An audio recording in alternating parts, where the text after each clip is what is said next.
One of the hardest parts of getting older is feeling like something's off in your body, but not knowing exactly what. It's not just aging, it's often your hormones too. When they fall out of balance, everything feels off.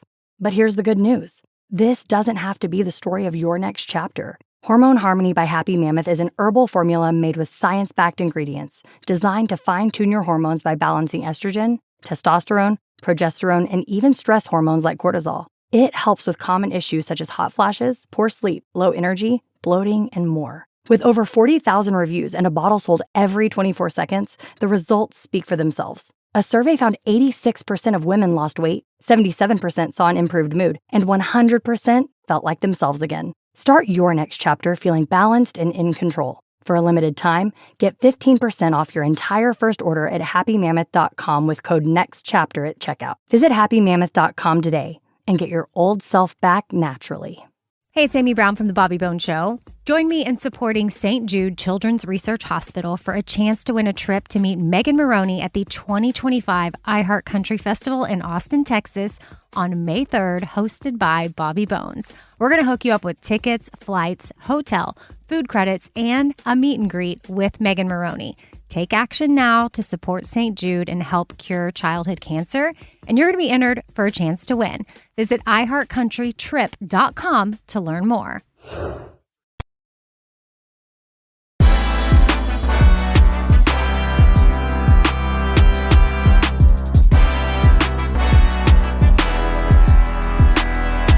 And we are back, man. Hey, man, we always say the episode, right? It's episode 22, man. All right, you want me to go and count down?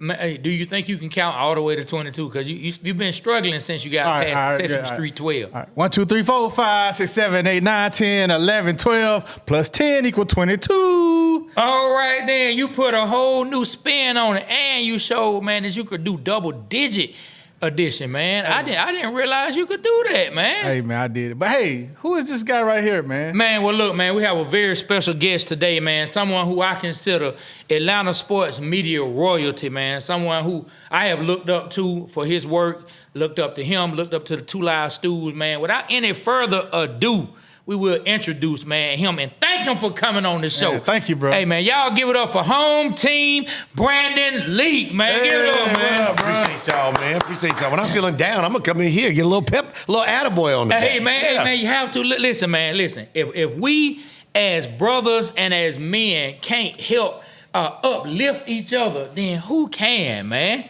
Who can, bro? We all need to help out each other when and where we can. So I thank y'all for having me here. I am honored to be here with the Water Boys. Man, thank you, man. Thank you. I know Be Rich automatically wants to say a few things, man. Yeah, man. So I like I told y'all before, I've been an avid listener of Sport Talk Radio, and I like this man's story, how he came up. I used to be a part of an avid Stews listener, and Chris Domino and Nick Cellini, right? That's right. Yeah, Nick Cellini listener. I used to really love. They used to have the show. Then Stews came and knocked them out for me. That I started liking them, but I still, didn't. It was just my favorite because whatever. But I remember this dude, man, coming on. He was a caller. He used to always call in like I did. And, man, he hustled his way to where he is now. Not to say he didn't deserve it, because he definitely has a voice, and he definitely is very knowledgeable, and he definitely knows what the hell he's doing. And I want to learn from him. And I was shocked to see him like one of our videos. And he didn't even know that it was me, you, and I. And so I hit him up, I was like, damn, bro, you ain't know. He said, no, I didn't know that was you. And Trey's like, that's better, man. He really liked our stuff for us and not because he knew one of us. So when I saw you like the video, man, like I was very impressed. And then not only did you like it, man, you left a dissertation. Like you took the time to type us a lot. Like I'm very lazy at responding. I believe a emoji 100 or facts or, something like that. You took the time, man, to give us a whole, what? I know why. I know why he did it, and I'll say it before he said it, then I'll let him take it from there. Okay. Because you called out the media, Be Rich. Yeah. Oh, yeah. You called out the media, and this man represents the media. And you said the media may run Trey Young away. But I'm not lying. I'm not lying. I disagree. And, well, there are two things. One, he's right. You called out the media. That's number one. But number two, you called out yourself. because y'all are media. I'm not tripping. This I call out world, myself.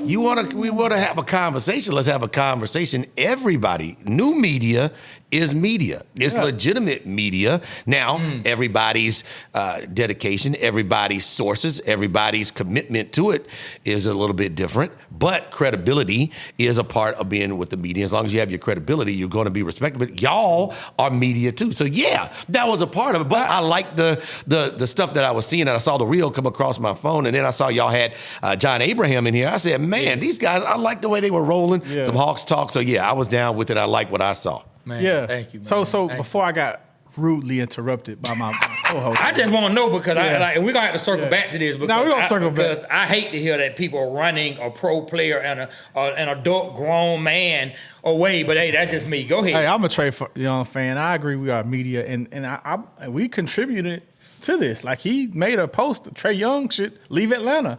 And I was like, I don't condone this. I didn't say Trey Young should leave. I said Trey Young should ask for a trade. He should demand a trade now. We still put that content out there, and I agree with it. But anyway, so like I was saying, I was proud of the way how you came up in the game, and I just remember you and Mike Evans had a little thing going on. Can you tell that story, man, and then we can go ahead and start the show, man? Man, I'm one of the luckiest dudes in the history of Atlanta media, Atlanta radio, and just sports as a whole. When you have to work in media, typically you have to go anywhere to get it. If you're from New York, you might have to go to Albuquerque, New Mexico. If you're from L.A., you might have to go to Des Moines, Iowa. And you just have to go and get it, move, and piece your way around. I am the luckiest dude alive. Grew up in Decatur, Georgia.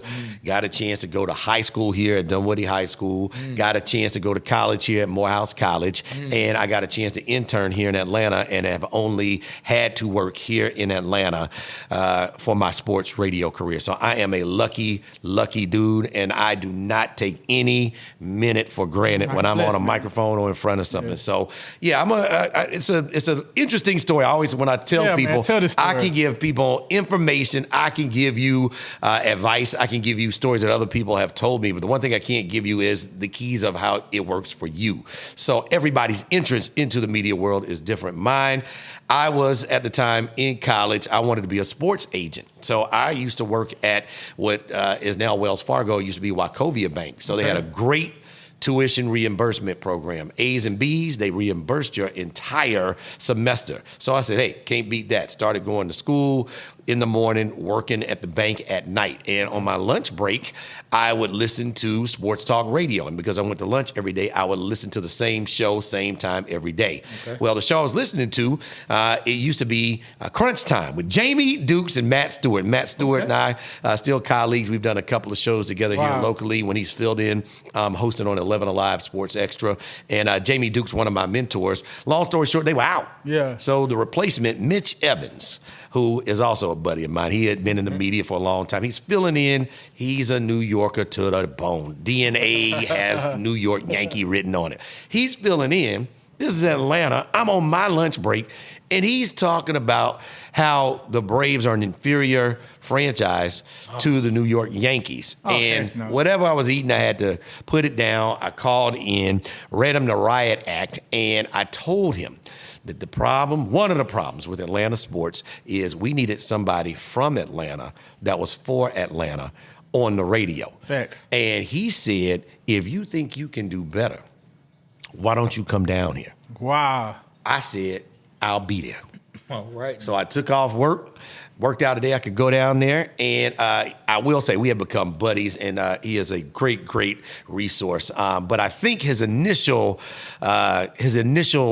point of bringing me down was to embarrass me, teach me a lesson, the smart mouth that called in and got his way into a radio station. Yeah. So the whole show, I sat there, I waited just kind of like a church mouse, sat in the back, and then all of a sudden, he handed me the sports update that they do at the top of the hour, 20 after 40 hour. Now, usually that would throw somebody off key. You're not going to get on a microphone. You are not going to get on a microphone in a top 10 market and just start talking. So I said, well, what is this? I was not prepared. But I was prepared because I listened every day, went on my lunch break. So he hands it to me. They hit the update music. I had a pretty good feel about how long he goes. He says, all right, big boy, here's your shot. Bang. Wow. He hands it to me.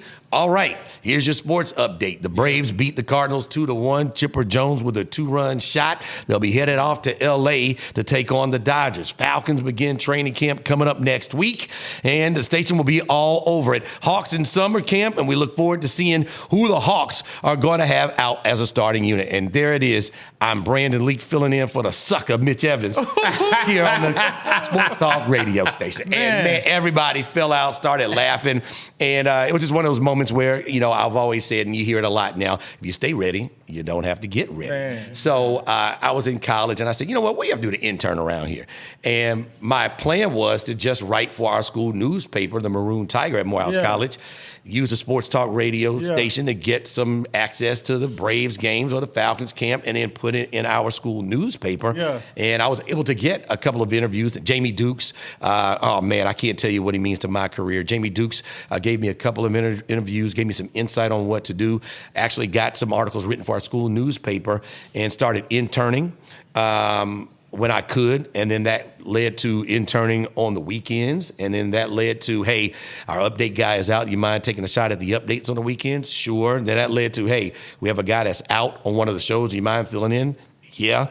We have a guy during the week. You think he can take some time during the week to come in? Wow. Yeah. Wow. You think he can work at night for a night shift? Yeah. And one thing, as I say, led to another, and 24 years later. Yeah, man. I you know what I really was excited about, man? I remember when you took the position of covering the Hawks, man. I just remember your first time, like, I know you were a big Atlanta Hawks fan, and how did that feel like to just go down there and, like, for free and work for the games? Like, damn, that's they paying me to talk about the Hawks at the Hawks? Man, that had to be a great feeling, man. Well, when you first started in radio, the pay, a little different. But I'm saying, like, you would have did it for free, right? Well, yeah, there you go. That's what it's about, paying dues. One thing leads to another, that sometimes the financial benefit is outweighed by the opportunity that will benefit you longer down the road. So it really was a table setter, Be Rich, because for me it was, and to this day it's still how I operate. I always feel like and felt like I was just a fan that got a chance to go behind the scenes and ask questions and get information for people who would like to know. And so taking a non-traditional path into the media, I felt like I would be on a situation where no matter what was going on, as a fan, I got the answers I was looking for. And if I wasn't, I was thirsty to find those answers. So it ended up kind of setting the tone for how I approach interviews. I don't try to go after people. I don't try to make personal attacks.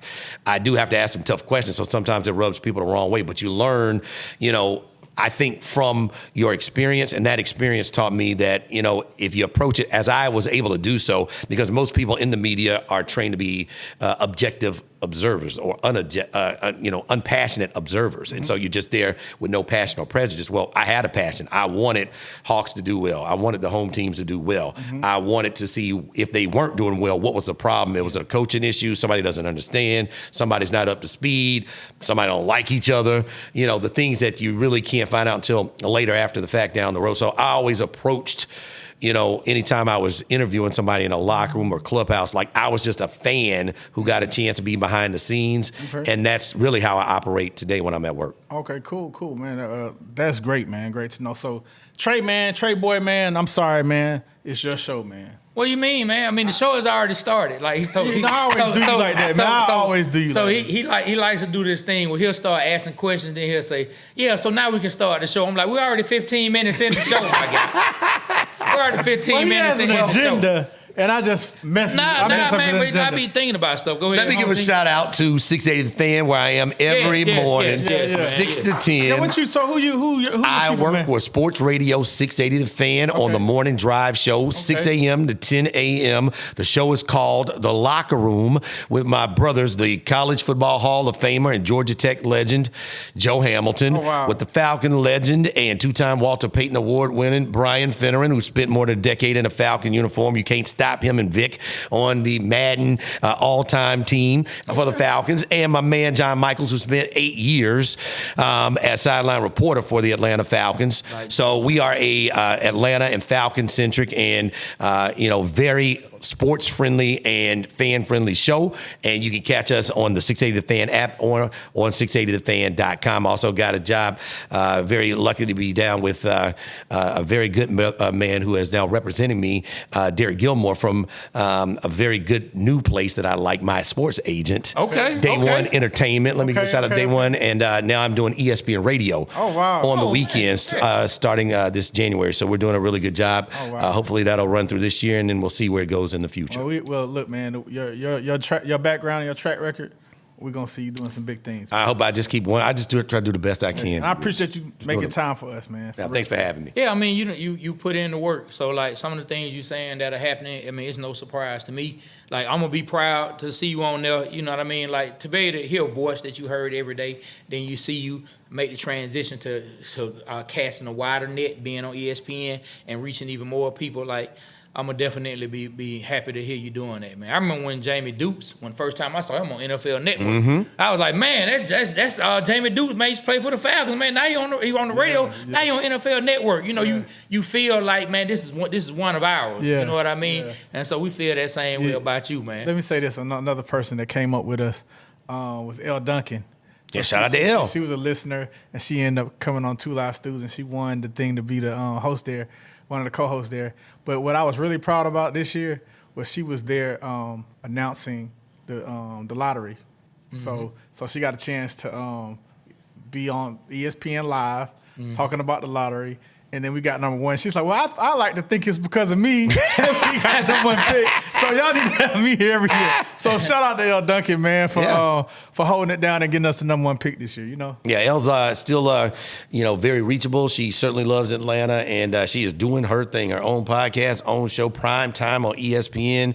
You know, it all started, at a little radio station, down there off of Peachtree. And it's good to see when you grow up with people in the business, it's always good to see them do well. Man, all definitely, right. Man. So look, what we talking about? Man, look, we're gonna talk some Hawks, all right, and we're gonna talk some Falcons. I mean, you have insight, and if you don't share insight, you at least have a perspective. You definitely have your own perspective.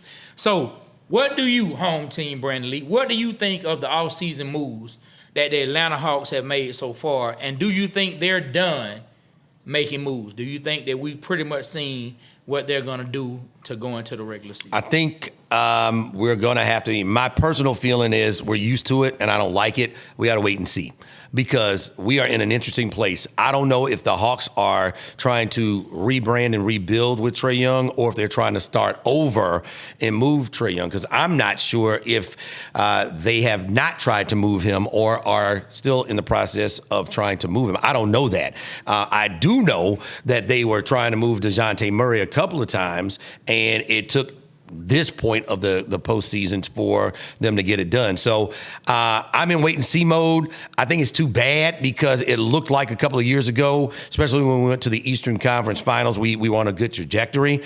And now with a new general manager, we don't seem to have our steps ordered. So we're kind of in a space where there could be a lot of guys still going out. If you ask me if Trae Young is going to be here 2 years from now, I don't know. Is Clint Capella going to be here 2 years from now at the end of this year? Probably. I don't know. The only people I would say would be here right now are your number one overall pick in Ricochet and Jalen Johnson. So it could be a situation where they're building from that and moving forward, or they are still looking to get something for Trae Young. I hope Trae stays.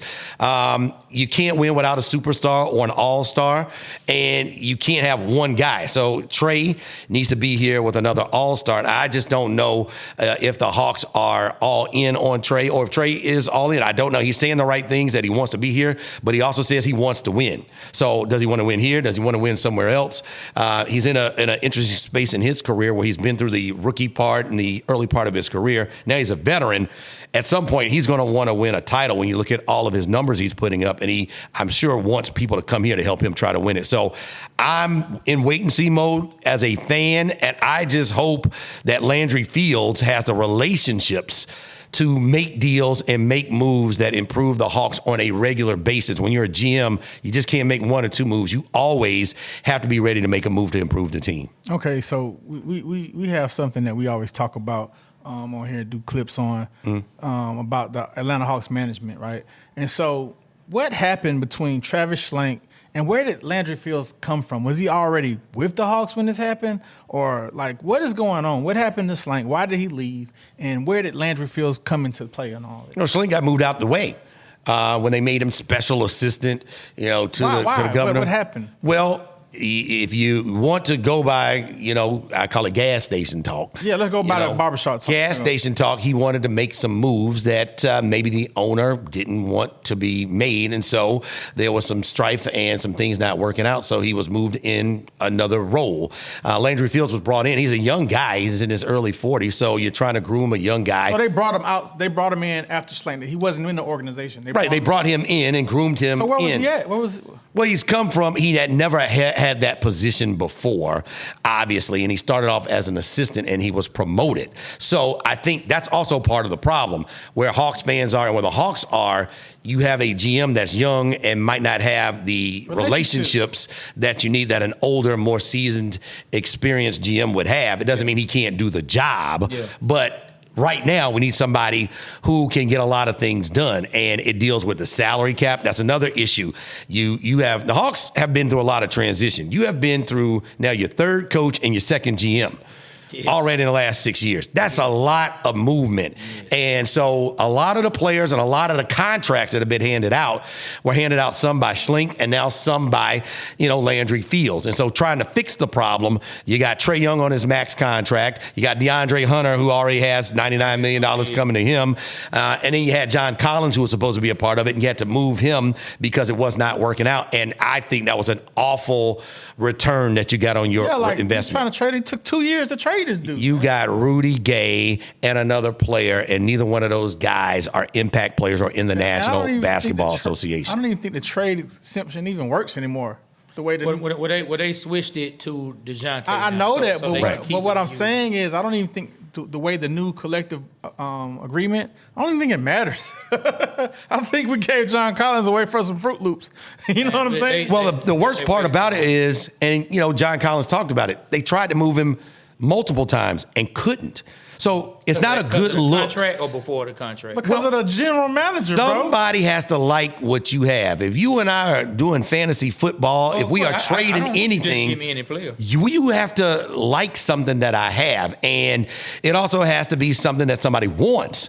And, John Collins, it's got to be frustrating. You keep seeing at the trade deadline for 3 years, your name is coming up, and it's not happening. You don't know if you're going to be a Hawk. You don't know if you're going to be in Atlanta. You don't know if you're going to start and keep your family here. It became stressful. So that was an eye-opener to me, that you couldn't move a guy who was an asset, a young piece, an up-and-coming player. And so that was a signal to me that what's going on around here, if you need to make a move, then make it. And that's what you need to do as a general manager. When you make a move and it doesn't work out, then you can't be mad and spend time working on what didn't work. Work on the next move. And I think that's the issue with the Hawks right now. Whatever the next moves are, we're not seeing them right now. So who was the genius that gave away our 3 first-round picks? Was that Slank? Well, no, I don't think it was Slank. That's the other issue. What's the barbershop talking It's a collaborative situation. Yeah, they love collaborative. You hear that coming out of the Falcons? Yeah. Collaborative. When you're talking about your owner, Tony Ressler, and other people that are in the room, your GM, your scouts, your analytics department. So, and a lot of teams are doing it. If you look at the Kansas City Chiefs, if you look at other successful organizations, they are doing the collaborative approach. That being said, when it's not working, then somebody has to be the fall guy. Travis Schlink obviously did not fit what they thought we were going to see around here. And I remember when he came here, his first press conference, I asked him, how long does it take for you to consider what you need to do to be successful? And he gave a number. Usually, you can't measure those things. They give you, GM speak. He said 6 years. He said 6 years. You should be able to see a definite marked improvement and turnaround in 6 years. And 6 years later, we're out of the play-in tournament. We have not seen marked improvement. I keep saying, look, let me go ahead and say it. Home team kind of laid it out, but he didn't say it in these words, and I'm not going to put words in his mouth. B. Rich hasn't said it, but I'll go ahead and put it out there. The Atlanta Hawks are in full rebuild mode. They just not telling us yet. They just haven't said it yet. Look at the moves they're making. How can they be in full rebuild and they don't even have their pick? Man, look, listen, because that means we're going to make San Antonio some champions. Because they can't build on what they have. How they going to build? You keep saying they need to bring in a player. They keep putting everything on young players. Nobody want to come in. They keep saying, okay then. So how you going to build with what you have? What you have is not going to get you there.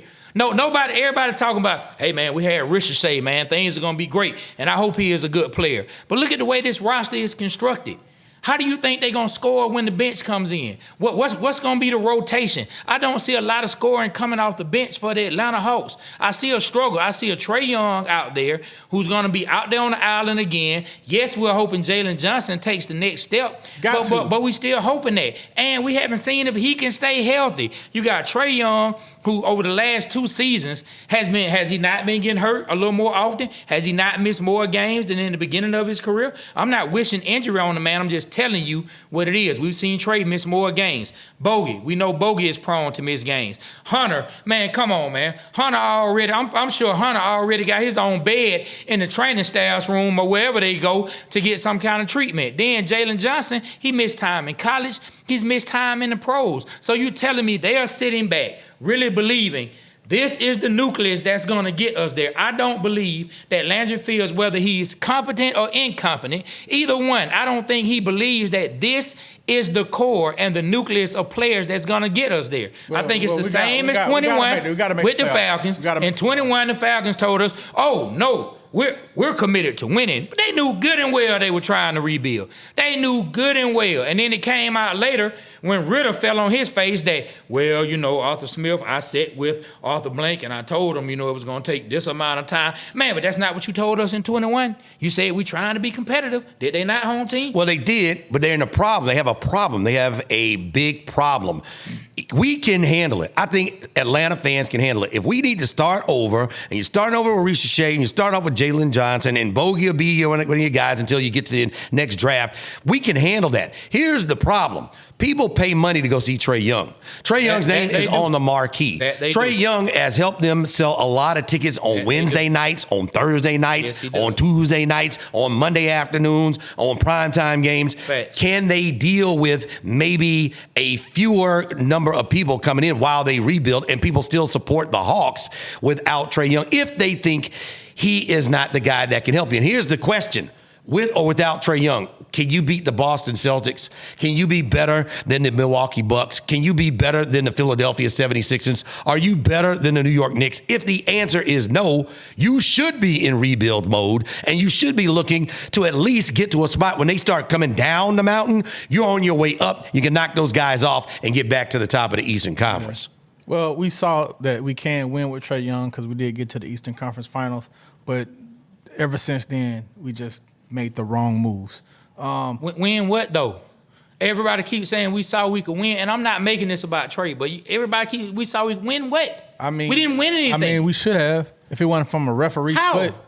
How? If it wasn't for a referee's foot. We keep saying, listen, bro, we can't do you stay really stuck believe in this we would have lost fantasy to the land. Milwaukee Bucks if Trae wouldn't have got hurt? Yes or no? I think it's a chance we could have, yes. Okay, thank you. Yes. Thank you. Yes. We could have won. No, I think it's a chance we could have lost. No. I think they could have lost. No, if Trae would have played. Yes. Trae would have played. Giannis forget. was out. Giannis was out. Okay. Trae was in. So if we're gonna do hypothetical, Trae. Man, no, hold I'm up just now. saying. Hold up. If we're gonna do hypothetical, Trae Young stays healthy. You can't just make their best player injured. He was out. He got was hurt out. after Trae Young, but did you forget it? I know. So this is what I'm trying saying. to say is if Trae was in, we can't do and that. Giannis is out, This is what I'm saying. we would have won. You can't We do would've won. It's not We fair. can do it. It's not Well, fair we're doing to a it. discussion Well, we're doing to say it. hypothetically, Hey, man. our player stays healthy and theirs gets hurt. No, let's talk about the two teams being healthy. I want to say, hold on. No, hold on. What if? This is my What if time Peter on the Parker floor. never got bit by a I have spider? the floor. We need you to, what's that brand you got on? Hey, speaking of- Zaza.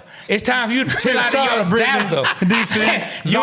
You and your Zaza. Zaza. Hey, thank you, You and your Brittany. Zaza Petulia, man. That's why we talking Hawks, man. Hey, man, hold on. Shout out to Zaza. Shout out to Brittany. Shout out to Zaza. Thank you. You know what I'm saying? All right, man. Hey, I actually kind of like that, man. I like that, man. But listen, what I'm saying is we can't just throw out hypotheticals and then we want to have it just be skewed in our favor. Yeah. So if we're going to talk about what could have been done, let's put them together and say, was that a team that was built to sustain success for the long run? Mm-hmm. I can't say that they were. And this is not about Trae Young. This is about the way the team was built. This is about the rebuild that started in 2017 when Bud was stripped of all his responsibilities and Travis Slank came in, and it was a new rebuild, a new regime heading in a new direction. They failed more times than they succeeded. It just is what it is. Let's talk about what really happened, Brandon. So I want to ask you a question, man. So, I was watching Mark Cuban.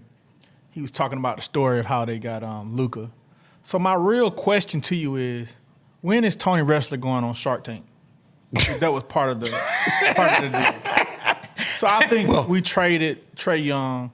One of the proposed ideas was Tony Wrestler going on Shark Tank. That was probably the final deal in the success of that trade going through. So when is that happening? Well, I don't think that's going to happen. I think you mean we got duped on that too? What we need to say, and it's hard to accept, it's not an insult. And I think it's hard to say, and he's going to be mad if I say it, and Trae fans going to be mad if I say it, and people who love him. You can like somebody and still say somebody is better. Fact. And the truth is, Luka is better. It doesn't mean that Trae Young isn't good. It doesn't mean he's never going to win a title. It doesn't mean that he's not deserving of more all-star games than he's been to. It means Luka Doncic is better. And so you have to look past that. Now, because the Hawks not only did that, when you go back in the annals of history, Paul Gasol has on a Hawk hat on draft night. I saw that. All right. We got rid of Sharif Abdur-Rahim. So there's a Hall of Famer right there. They've had some other guys, Al Horford, who's now an NBA champion. They let Al Horford walk out of the door as a free agent and didn't trade him, didn't offer him a contract. Didn't get nothing for him? Nothing. He and Paul Millsap walked out of the door. 2 All-Stars have walked out of the door for nothing. So this precedes Trae. This is beyond Trae. Now, there are some things I think Trae needs to do. I really think Trae could be a more effective player. This sounds crazy. If he scored less and handed out more assists. Well, that sounds crazy. Trae is a phenomenal player. He is so special. He could probably average 13 or 14 assists a game because he's able to get into the paint, the way the game is called, the way he knows how to control his body. He can get the contact. He can draw contact. And the way he gets to his floater, he could hand out more. But I think him facilitating more would get more players involved and get them a little bit more consistent in the game. That being said, Trae has to score, or else the Hawks might be in a position where they might not win the game. So the problems precede Trae. The only issues I have with Trae is this. He needs to play a little better on defense, which he did this year. He did. And he needs to find a way to get other players, woo them to come play. Because the bottom line is, you can talk about management. You can say whatever you want to. Dame Dollar wanted to go play with Giannis. Paul George wants to go play with Joel Embiid. And so other star players, when you look at LeBron James, half of his titles came in Miami. He wanted to go play with Chris Bosh and Dwayne Wade. So your star player has to be able to attract other star players, and that's what he needs to do. Other than that, management has more work to do, and if they don't do it, we are going to be in a bind because there are only 2 places to be in the NBA, on the way up or on the way down. And I'm going to tell you what, if we can't woo some players to come play, there will be other players wooing Trae Young to come play with them. So the reason I brought that whole thing up about the Shark Tank, if you listen closely to what Mark Cuban is saying, he's saying that the general managers was over managing, as you like to say. So, over general managing, as he said. And to me, that's what Travis Slank was supposed to do. Isn't that what the San Antonio Spurs did to us? They got 3 number 1s from us. So if they wanted Luka that bad, why did the owner step in and not let Travis Slank do his job and get the most he can for Dallas? Because Dallas probably would have gave us 3 number 1s. But it's not like a game of spades where you try to work some books, man. But why did the owner step in and complete the deal, bro? Why? The biggest thing you should take from what Mark Cuban said was his analytics team identified the one superstar in the draft. For sure. On their board, it was Luka. Now, you can hear stories about Luka was never going to come here, his agent and he were never going to be Hawks. That's fine.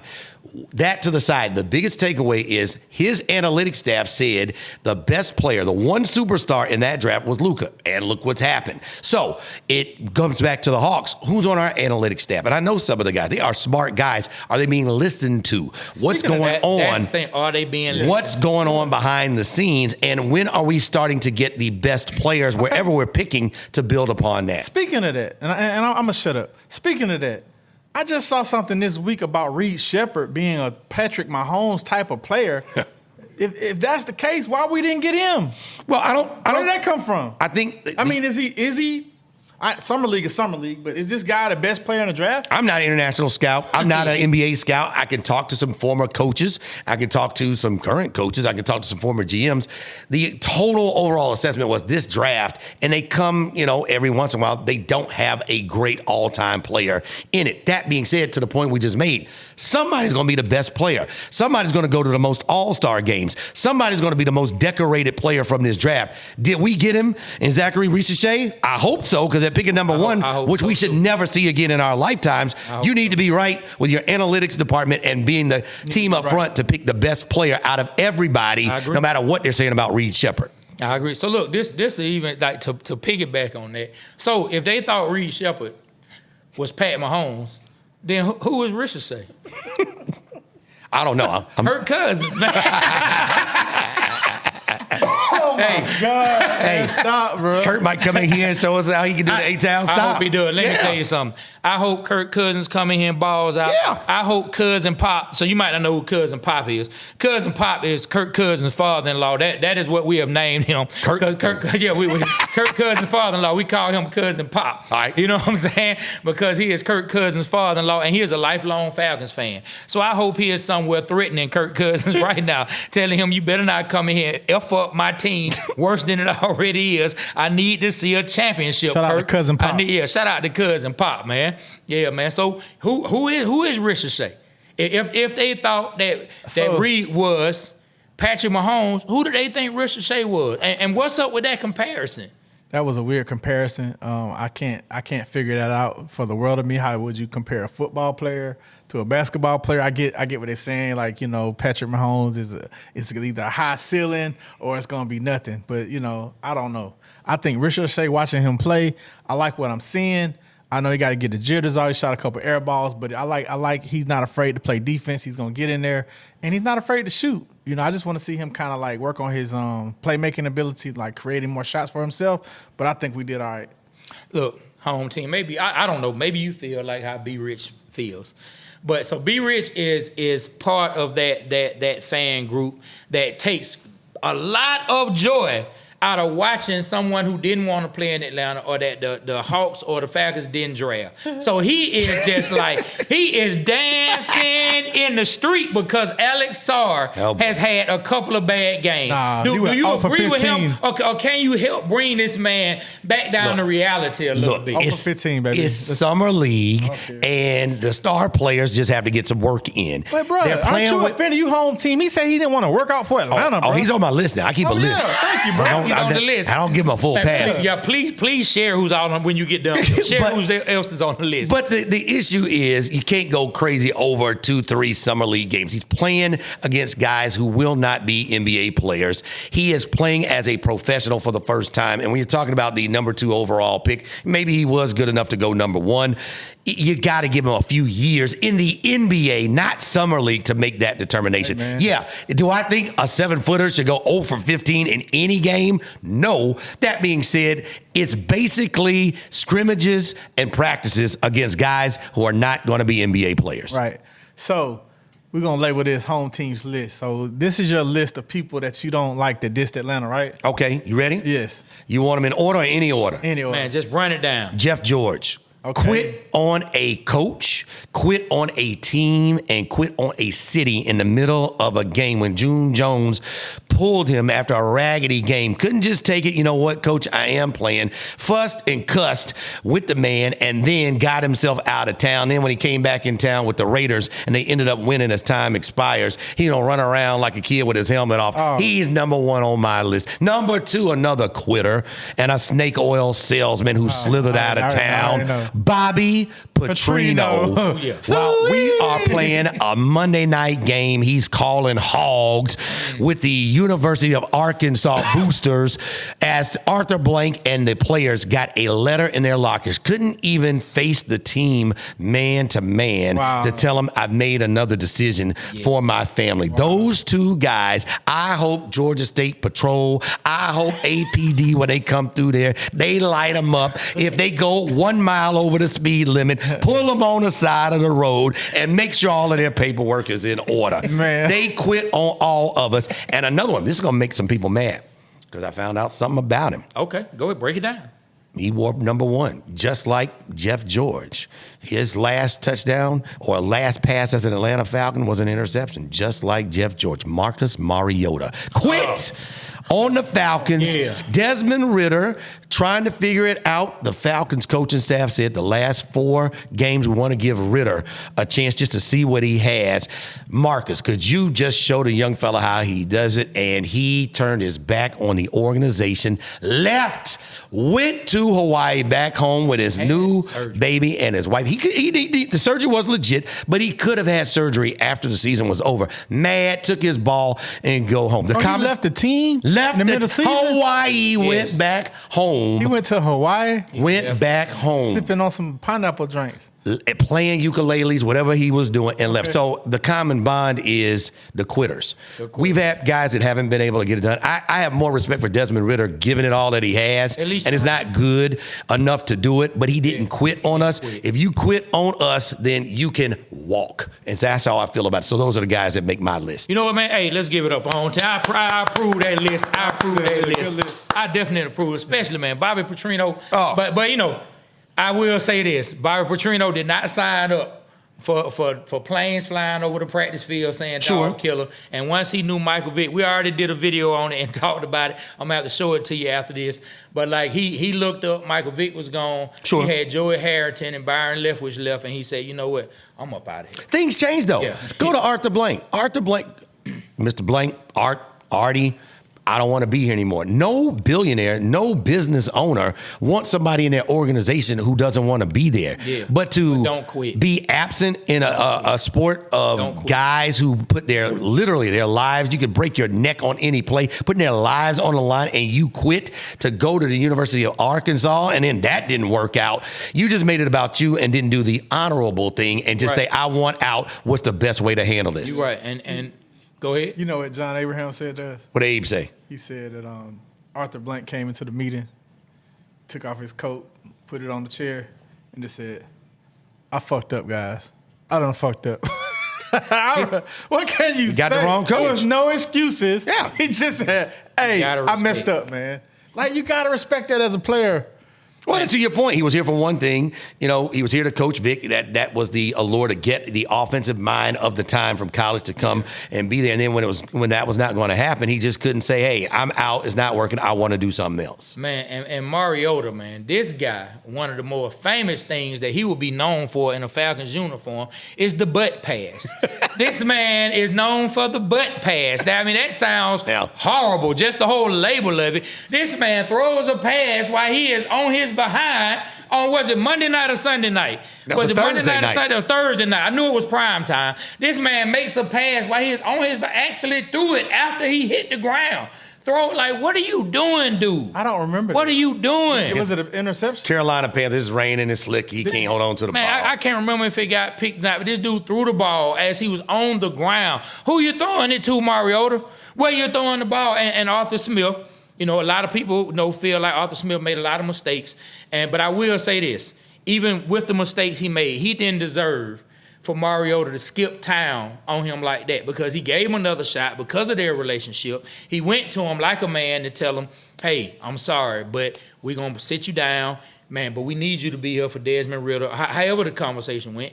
And the man, clearly, I mean, it's on the show, not on this, but it's on the quarterback show that Peyton Manning put up on Netflix. The conversation is there for the whole world to see. They had a conversation. The man said it was cool. The worst thing but then he left. All right, so look, we do this thing. What was he thinking? So, Trey, what was Marcus Mariota thinking when Arthur Smith came to him and said, hey, can you be here for Desmond Ritter? What was he thinking? Man, well, he probably was sitting there. The word came in. Hey, Marcus, we love you, guy. We love you. But we had a good run. It's time for you to coach Desmond Ritter, man. It's time for you to sit back, help me be a coach. Marcus Mariota said, you know what? I didn't sign up for this shit. my brother-in-law's fantasy team is gonna suffer if I'm not out there running. You know what, man? He texted his wife under the table. Get the flight. I don't care if it's Spirit. I don't care if it's Hawaii Airlines, because Spirit might not go to Hawaii. Get whatever we can get. I'm getting the hell out of town. And he looked Arthur Smith right now and say, I got you, my guy. You my guy. I got you. He walked out the door. He probably jumped in a Hellcat. Started hanger, turned on some little baby, and said, I'm headed back to Hawaii. Oh, man. Fuck the Falcons. That's what he said. My bad. And he got clean out of town. Man, you know, he clearly wasn't thinking and wasn't in his right mind because, number one, I don't care what business. So you have, is this your only child that you have? Oh, that's my cousin. Oh, that's my cousin's okay, son. I thought it might have been something. My cousin. Do you have kids? No kids. Two dogs. I'm a dog family. But you have got a nephew right there. You got a cousin. So anybody who deals with kids knows that the one thing that you want to teach younger people is never quit.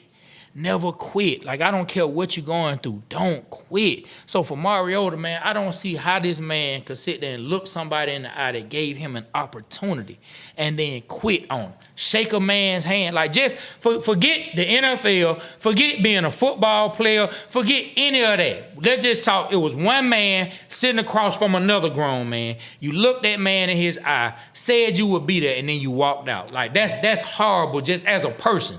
Period. 32 teams in the NFL, only one wanted Marcus Mariota. Only one coach, Arthur Smith, gave him the opportunity. He was failed as a starter in Tennessee. Why don't you come to Atlanta? Let's see what we have. We'll put some weapons around you. He designed the offense really around Marcus Mariota. The problem was his turnover. So he lost his job because of his lack of production, not because of any politics, not because there was a draft pick that had to get in, not because any beef with the coach, because he could not execute on the field, which is what the coach is supposed to do. And all he asked after giving him a second chance at a starting career as a quarterback was to give what you can to Desmond Ritter for 4 weeks, for a month. You couldn't give us a month. I gave you a second chance at a career and you quit. Walk. Yes, get on up out here. Jump your behind on Spirit and get on up out here. Hey, so real quick, your starting five for the Atlanta Hawks this year. Well, I think we know what that is or what it should be. Should be Trey Young. Okay. Should be Bogey. Okay. Should be Ricochet. Okay. Should be Jalen Johnson. And if he's here, should be Clint Capella. I disagree with Bogey. I think Bogey should come off the bench. So when we have a bench. What bench? I'm just saying I think he should come off the bench because when we do put in our second players, we have somebody that can score. This I think we're in a bad way, B. Rich. We're in a bad way. This is a team that lost in the play-in round. We have to analyze where we are. We can love them and we can love them hard. I got a question. Trey, pull up the Olympics. You asked me this question the other day. What's the Olympic starting five? You know the Olympic starting five off the top of your head? Well, I know Ant-Man just went to the bench, so you're probably going with LeBron. You're going with Steph. You're going with Tatum. You're going with Embiid. You're going with is Derek White. Derek White probably come off the bench now. Okay, Derek White and Ant-Man. All right, Trey, ask the question, man. So if your life depended on it, if you had to score on any player on the Olympic team, we can say between Derek White and Ant-Man, if you had to get a bucket on one of them to save your life, who would it be? I might be calling my maker. My dad is a funeral director.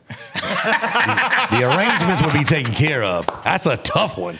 This is a good group. People are asking if they are as good as the original Dream Team. My life depended on it. Man, I could get a shot off on any of those guys. Who is the weak link? I think Derek White kind of sewed everything up. Everybody can play defense. I would have to say I have to go with one of the all-timers, maybe Steph Curry. That's the same thing B-Rich said. I throw it up. I just throw it up. B-Rich said he going for Steph Curry. Fade or something, I just throw it up. I told him Steph Curry is going to block his shot. Your life is going to be over, man. No, man. Steph not a pushover, man. I ain't say he was. All them players are great, but if I had to pick one, it's going to be Steph, and he's not blocking my shot. Man, I'm taking Anthony Davis or Embiid, man, because can't neither one of them stay healthy. I'm stepping on somebody's foot. Oh, my goodness. I'm trying to get somebody to fall on my way to the basket. I'm going to use my one old man move, my up-under move. Up, they jump, I go under, and my finger roll it up, man. Look, it might be ugly, but it served me just fine at the YMCA and later on at what, man, LA Fitness. I'm trying to tell you. They say, up. Yeah, I'm acting like I shoot when they jump. I go under. Okay, I got to use that move right there. Don't use that. You might get your arm broke because they come down on your shoulder. We're a little too old for that now. Now, that's a question that we had, man. We were just on live having some fun, just throwing out, the team, because these are a lot of like all-time, great players, at least right now for this generation. These clearly some of the best players in the league. And I just think it's funny when you have people who talk about sports, they say so much about somebody like yourself or me and B. Rich who are coming up in this space as well. Y'all didn't play. Y'all can't do this and y'all can't do it. So I think it's fun to have those conversations if you had to pitch yourself as someone who didn't play up against someone who is playing at a high level or played at a high level. But see, there's a difference in any genre, sports or business or finance or teaching or being an art curator. There's a difference between knowledge and wisdom. And you can gain wisdom even though you didn't have the knowledge that somebody else had. And a good example that I would use, you can read a book on how to fly a plane, but it doesn't make you a pilot. So a guy who's a pilot can have a little bit more insight, but you can still know the ins and out of a plane. So, yeah, there are a lot of people who don't play the game for various reasons, weren't good enough, got cut, got hurt, never were going to be good enough. But I've never subscribed to that. You can be right without being a former player because keeping it 100, there are a lot of players who played the game and they know much more than any of us, and they're wrong a lot of times on their opinions when you're talking about being the opinion business and, in the media industry that we're in. So I think it's what people are talking about. Can they support what they're saying? Is there analysts? Is there analysis based on reason and logic and they can back up what they're saying, or are you just allowed as one in the room? And I think a lot of what I see is a lot of loud people sound right or think they're right, so they keep being loud, but you can be loud and be wrong, and you can be just as measured as anybody else and be right. So I don't think you have to play the game in order to be right about what you see about the game. Nah, for sure. Man, so look, we talked about Bobby Petrino and Mariota, and so we started kind of just scratching the surface on Falcons, some old stuff, of course. But man, let's transition to the Atlanta Falcons, right? Let's transition to the Atlanta Falcons. As our audio guy who asked everyone, was their phone cut off? In the locker room, we hold people accountable. Yeah, ladies and gentlemen, if you heard a phone ringing, that was Aaron Woe Pittman, who literally said, Before right as he was getting ready to take, you got your phone off, you got your phone off, you got your phone off, you got your phone off, but he didn't want to say that. He ain't got his phone off. He had a classic loud ring. Man, I'm trying to tell you, boy. Like, I'm thinking I'm back at 1960. Little House on the Prairie. I thought we were going to answer the phone and they were going to say, it is 5 o'clock. Do you know where your kids are? You know what I'm saying? I thought they were going to hit him with that old time Atlanta. Yeah. Well, see, you're not from here, so you don't know. Back during the time with the child murder. Yeah. So when we just talking about the type of phone that would ring during that time. He want to go he want to. Whoa, what the hell he on? Whoa, cut your damn ring off. Intense in the backyard, but when it happened here, my mom wouldn't let us do it. Whoa, we don't want to hear about your college days, buddy. Yeah. No, man. Yeah, sure. All right, what were we talking about, man? Sure. Back to the show. Yeah, before we were rudely interrupted by the ring of our producer. Just for that, y'all got 5 minutes. Before his phone rings again, ladies and gentlemen. That's about it. But anyway, man, to the Atlanta Falcons. We're almost up on training camp, right? And as we get ready to dive into the 2024 season, what are some things that you want to see from the Atlanta Falcons? What is, you don't have to say one. What are some things that you feel like we have to see that have to come to life on the field for them to be successful? And is there anything that you feel like absolutely cannot happen to keep them from failing? You can't have 18 points a game. It's real simple for me. Points, touchdowns, and wins at home. There we go. Those are the three things I'm looking for the Atlanta Falcons. This could be one of the greatest home schedules in the history of the Atlanta Falcons. When you're talking about dealing with the Pittsburgh Steelers, dealing with the Kansas City Chiefs, dealing with the Dallas Cowboys, dealing with the New York Giants, you're going to have some fan bases coming in here. You know how it goes. We're going to be elbow to elbow. But if you're winning games and Kirk Cousins is throwing touchdowns, a lot of people in other colored jerseys with the wrong colored jerseys on are going to be quiet in there. So this is a team that spent all of their resources and investments the last 4 years on offense. Kyle Pitts, number 4. You look at Drake London, number 8. Bijan Robinson, number 8. Michael Penix Jr., number 8. Kirk Cousins, guaranteed $100 million at least. So you have spent all of your money and your draft picks on offense. So you should score some points, score some touchdowns, be one of the highest scoring teams, one of the best teams in the red zone, and find a way to win these games at home. Falcons have a great opportunity to win the NFC South and give the fans of the city their first home playoff game in Mercedes-Benz Stadium. Man. Wow. I didn't even realize we haven't had a home playoff game. No, that building has been off. That's crazy. The lights have been off when the playoffs begin, and it's time for them to be running with all of the free soda pouring too. We've only had one winning season since the new stadium opened, and that was the first year. That was 17, right? Wow. And on that year, we went on the road the first 2 games. We went and we beat the Rams, and then they went to Philly, and they lost to Philly on that last pass. Matt tried to hit Julio, but that's the only time we've been to the playoffs since the new stadium was open. That's right. Because we didn't go 18, 19, 20, and we know what it was with Arthur Smith. I mean, that's why Coach Raheem, Coach Morris, whatever he likes to be called, that's why he's back here. So man, I didn't even think about it until you just said it. We need to get back rocking in that building. We really do. And yes, I do feel like the offense has to put up points. It's kind of like you said, I know people don't want to hear it, but it's kind of a wait and see, because one of the biggest things to me is you have a new offensive coordinator. And I know we're looking at the coach he came from, the tree that he comes from. We're hoping that automatically translates and they hit the ground running. But this will be his first time calling plays in the NFL. This will be our defensive coordinators. First time calling plays in the NFL. Now, hey, can Coach Raheem coach his coaches up? And the people around him, the other quality coaches, and like I would say coaches, I don't want to call them OG coaches, but for lack of a better term, some of the OG coaches that are on his staff, can they help bring all these guys up to speed with the right game plans, with the right in-game adjustments, and they be successful? That's what I'm really looking for, to see how the more noise coming from the guy. It's just fun over here in the Waterboy Show production. Everybody wants to be a part, and as long as it's not awful noise.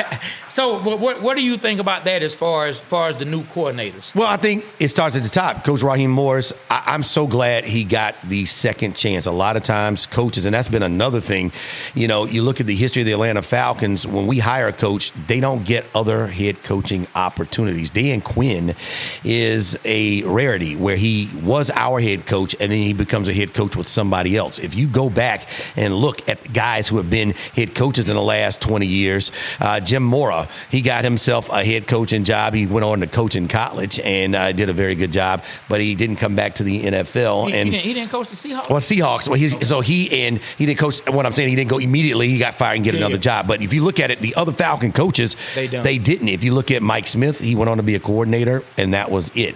If you look at Bobby Petrino, he had a shot with the Falcons, and that was it. Yeah. And so I think the best thing for the Falcons is that Raheem Morris, he had served in different roles. He went to Tampa, and he learned from his mistakes. So he knows what it looks like when things aren't right. And I think that's an invaluable tool and resource. So as the staff he assembled, with Zach Robinson now calling plays, and now our new defensive coordinator, Coach Morris, has been on both sides of the ball. I'm going to defer to his wisdom in the preseason, how they get things going when they get into their first tough situation on a 4th and 2. What are the protocols? If they get down to the goal line, is there confusion? confusion or they know what they're doing. I'm only on the head coach to, hold everybody accountable. You do have to give people wiggle room, but expectations are going to be high, again, with the assets we've invested and the money we paid Kirk Cousins to come in here and win games. No, I'm with you on that. You know what I never thought about, man, where our coaches went to once they left.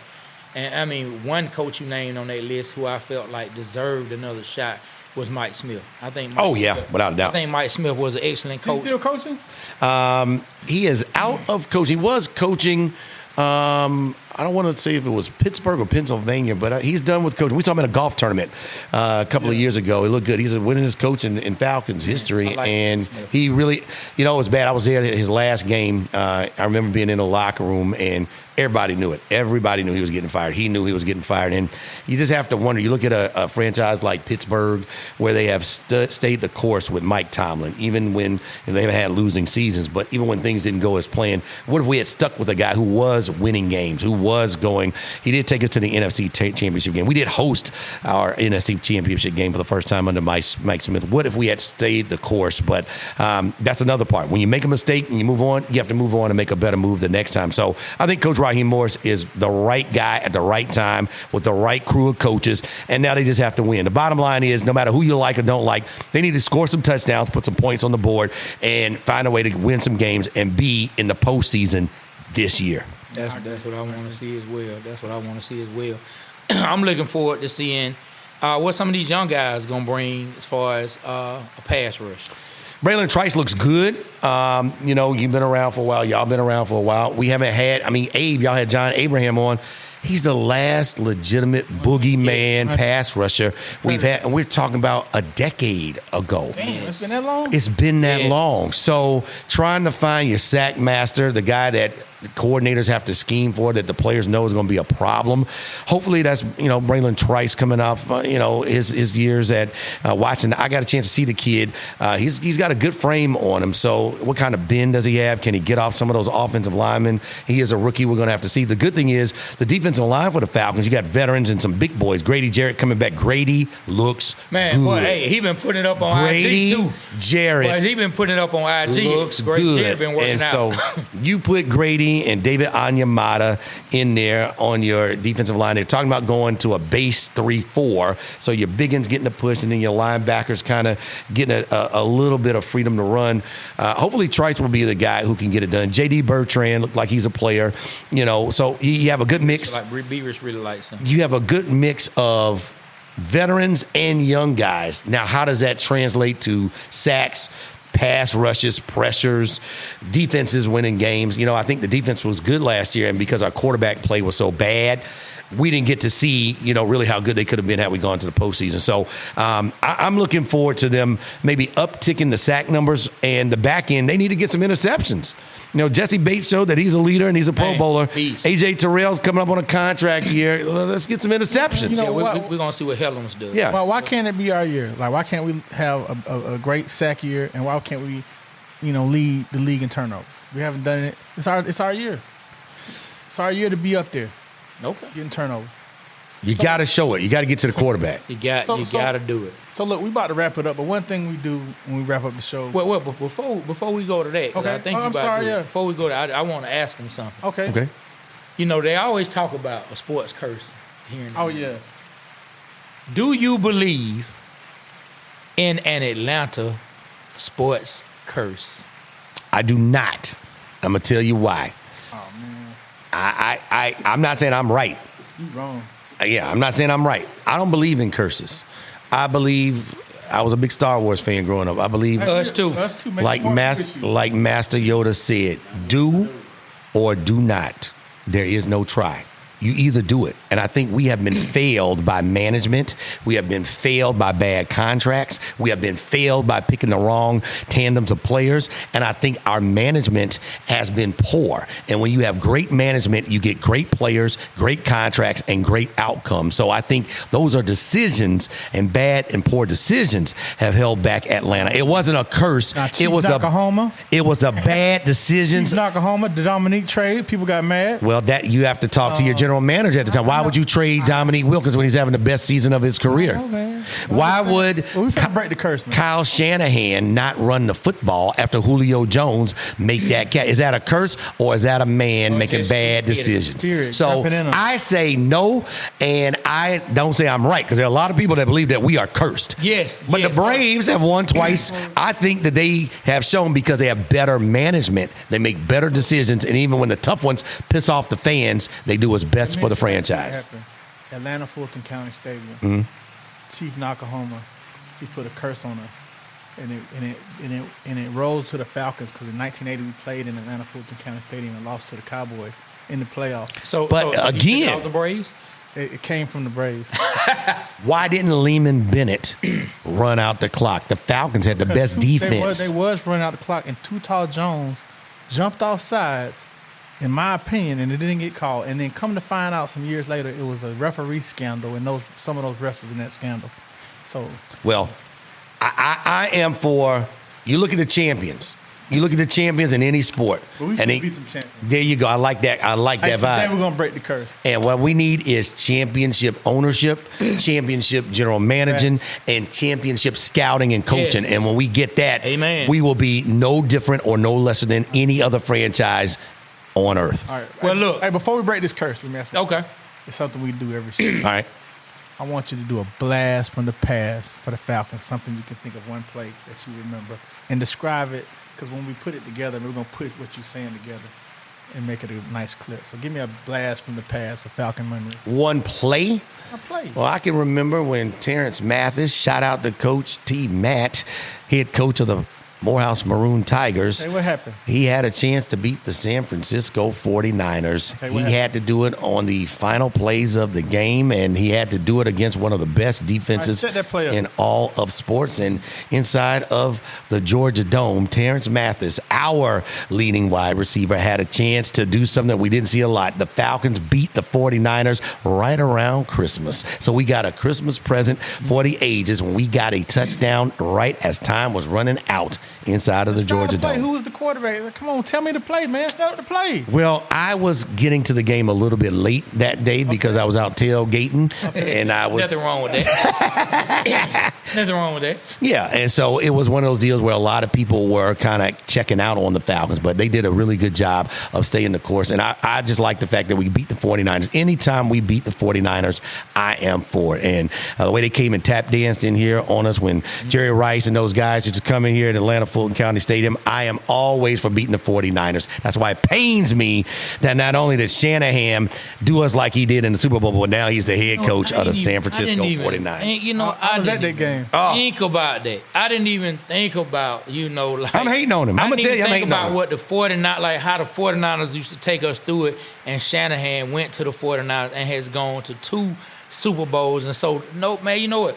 I have kind of gotten past it. At least I try to get past it. But I see why so many people really love to see him fail in a 49ers jacket and 49ers hat. They love to see him fail. Got another one. Billy White Shoes Johnson at Fulton County Stadium, final play of the game. Steve Bartkowski drops back, throws it, and he catches the ball, gets in the end zone, and we get the Billy White Shoes Johnson TV dance. I just did that blast for the past last week. All right. Yeah. There you go. You ATL. You know what's up. You know what's up. So, today, we are going to break the Atlanta sports curse on all our teams. Okay. After today, us three, we're responsible for all the championships that come in. So we're going to take credit. We definitely take credit. Well, we can take the credit, but we got to bring everybody together, man. There you go. So we got give me a little doubt. There you go, be rich. Yeah, man. So I know you might not believe in sports curses, but I'm gonna go ahead and say something right now, and I think it's gonna band the entire state together. All right. The entire state of Georgia, the entire city of Atlanta, and we're gonna bring together and we're gonna break this Atlanta sports curse. All right. So it goes like this. To all my Atlanta fans, if your heart truly hurts, it's time we band together and break this Atlanta sports curse. Loose my Hawk sports devil. Loose my dirty birds. I'm tired of the constant losing. The embarrassment is quite absurd. You sent Michael Vick to prison, then gave us 28-3. Traded Dominique for Danny Manning. Are you freaking kidding me? I mean, the Braves won a couple of times, but the Hawks and Falcons ain't won a thing. We even had to see the stinking, dirty, filthy Saints win a ring. Why must we feel this anguish? Why must we feel this hurt? My partner said it's because the city shut down Freaknik and Arthur Blank closed down them old folks' church. No. So if you love the city of Atlanta and you rep this Georgia dirt, it's time we all band together and break this Atlanta sports curse. It's done. It's broken. Where is your collection plate? Wow. You got $20 coming from me, brother. Take it. Everybody celebrate. I feel better. Over, and y'all cash up the Water Boys show for Reverend Trey Boy Play. Now, I'm not a Reverend, yeah, Deacon. For Deacon Playboy Trey. Yeah, for Deacon Playboy Trey. Hey, But man. yeah, but the crazy thing, and we're going to go ahead and shut down. I'm going to let B. Rich hop in with what he was about to say. But, and I don't want to make this too long-winded, but it's a lot of people who truly believe that there is an Atlanta sports curse. B. Rich is one of them. But there are a lot of people who truly believe that and I don't believe in it. I'm of the same mind frame as you. But when I look at some of the things that have happened to the Atlanta teams, you ask yourself, how? Like, how? How does it continue to happen It's a mindset. to us? And the way, I believe that too. And the way that they lose. Like, it's crazy. You got to change the mindset of the city, Brandon. What I want to change is us to not only root for one great season. Why can't we put together a run? Yeah. Which team? That's the We've seen the mindset Braves do it in the 90s. We've seen them win 2 titles. When are the Hawks not just going to go to one Eastern Conference final, then wait a few years, go to Multiple another, and then we got to wait? finals. When are they going to be a dominant team? Yes. When are the Falcons not going to go to the playoffs or win a playoff game? When are they going to be hosting 3 years in a row? Yeah. When are they going to back-to-back NFC championship games? That kind of stuff. So I'm looking for, you can look for stuff that is on the low end, on the medium end. I say shoot for the high end, and you have to get the people, the ownership, and the right mindset all in the right place. Today, we have broken that mindset. It's a mindset of winning. Forget a curse. We're about to start winning today. We're going to bring it together, man. Us 3, home team, the Water Boys. We broke the curse, man. It's the mindset curse. I had cut you off earlier. Something you wanted to say? Oh, man, I just want to say, man, bro, I really appreciate you coming on, man. Like, really proud of your journey. Really look up to what you're doing. Something we aspire to be. And I appreciate you coming on, showing us love. And thank you, bro. Well, I appreciate the support. B. Rich, you have supported, for many years, all of the fans. Good to meet you, man. But now I got to ask something of y'all. I have to ask y'all to come on my podcast. What do you need? You guys don't get the recognition you all need in the music industry. You guys have a whole lot of information that y'all can, one, be a part of history and let people know about. Okay. Outside of the sports, I like what y'all doing here, keeping it to the sports. So I would like to invite y'all on to a podcast at 680 The Fan where you all can, one, give some information, some infotainment, and maybe help some of these young musicians out here. So we're there. Yeah, that'll be that. So I appreciate y'all and keep doing this because Atlanta is as passionate as any other sports city, no matter how many titles we have. We just don't have them and we need more. And I think as more have a chance to come, you guys will be positioned to be right there to give the people what they want. Somebody who loves Atlanta. We always need somebody from Atlanta for Atlanta. And that's all I'm trying to do. I'll tell you what, man, like as far as Trey and myself, we got some titles, man, on PS5. On Madden and 2K, we done won some chips, man. So, okay, I like that. It's coming in real life. I like that. Yeah, but before we wrap up and close, and we getting ready to let you get on up out of here, I just want to thank you once again.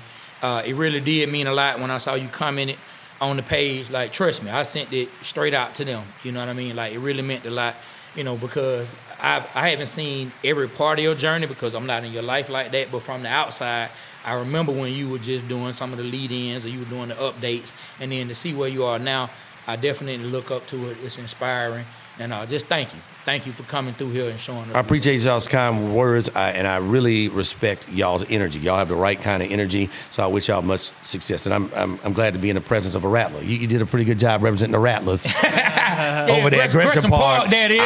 We ain't talking about Florida State. Florida. What we talking about now? FAMU. We ain't talking about FAMU, South. You did it. We ain't talking about the Rattlers at FAMU. We talking about Gresham Park. I'm an Exchange Park Panther over there at Glenwood Hills, and you did a good job representing the Rattlers. So Side. that's East all side. right. Shout out East to side, Ben Columbia Side. Drive. Ben Hill Tigers. Now, you supposed to say Ben Hill. Did they play baseball in Ben Hill?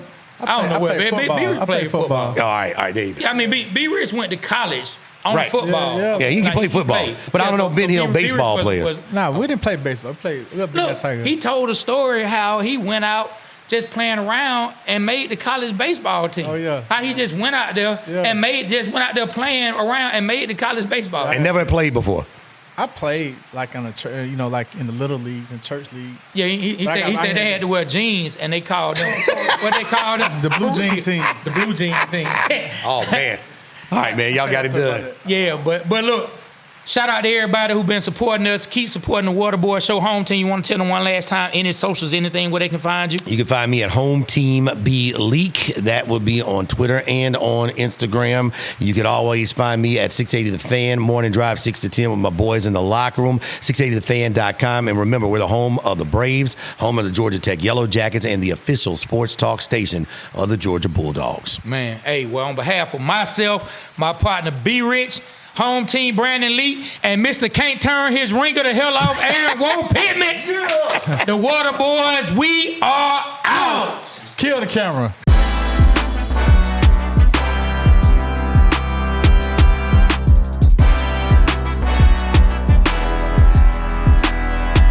Hey, it's Amy Brown from The Bobby Bone Show. Join me in supporting St. Jude Children's Research Hospital for a chance to win a trip to meet Megan Maroney at the 2025 iHeart Country Festival in Austin, Texas on May 3rd, hosted by Bobby Bones. We're going to hook you up with tickets, flights, hotel, food credits, and a meet and greet with Megan Maroney.